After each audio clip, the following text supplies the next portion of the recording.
নমস্কার বন্ধুগণেরা, আশা করি আপনারা ভালো আছেন। আজকে যে সাবজেক্টে কথা বলবো সেটা হচ্ছে পার্সোনালিটি। পার্সোনালিটি এমন একটা জিনিস, সেটাতে অনেক কিছুর কালমিনেশন থাকে, মানে অনেক কিছু মিলে একটা লোকের পার্সোনালিটি তৈরি হয়। আমি সব কিছুতে তো বিস্তারে যাব না, আমি একটা বিশেষ টপিকে তার পার্সোনালিটির উপরে কথা বলবো, সেটা হচ্ছে কর্ম। একটা মানুষ সমাজে যেই রূপ নিজের কর্ম করে, সে কিন্তু লোকের মাঝখানে সেভাবেই প্রচার পায়।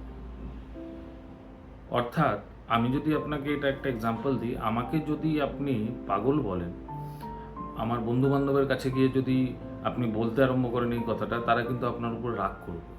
তারা আপনাকে হয়তো বকেও দিতে পারে, কেউ হয়তো আপনাকে তাড়িয়েও দিতে পারে। তেমনই, কারণ তারা তো আমার সাথে বড় হয়েছে, তারা আমাকে দেখেছে, তারা আমার কর্ম দেখেছে। আমি যদি আজকে বাজে কাজ করি, আপনি গিয়ে যদি আমার বন্ধু বান্ধবদের এই কথাটা বলেন, তারা হয়তো স্পষ্টভাবে আপনাকে উত্তর দেবে না। আর আমি যেই লোকের সাথে চেনা পরিচিতি আছে, তাদেরকে গিয়ে যখন আপনি বলবেন, তারা ঠিকই বলবে, হ্যাঁ হ্যাঁ, এই ছেলেটা কিন্তু ভালো না। এটা হচ্ছে কর্মের ডেফিনেশন, পার্সোনালিটির ডেফিনেশন, একটা লোকের ক্যারেক্টারের ডেফিনেশন।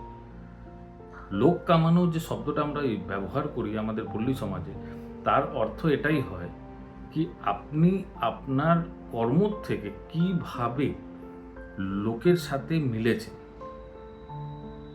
আপনাকে দুটো কাজ এটার মধ্যে দেখতে হবে বিশেষ করে। প্রথম, আপনার মন পরিষ্কার হতে হবে। দ্বিতীয়, আপনাকে অহং ছেড়ে লোকের সাথে মিশতে হবে। এই দুটো যখন আপনি দেখবেন করে আর লোকের সাথে মিশে, তারা কিন্তু আপনাকে নিজেই পছন্দ করবে। একটা কথা আছে না, আপ ভালা তো জগ ভালা। আপনি যখন ভালো থাকবেন, দেখবেন জগ আপনার জন্য, মানে পৃথিবী আপনার জন্য খুবই ভালো।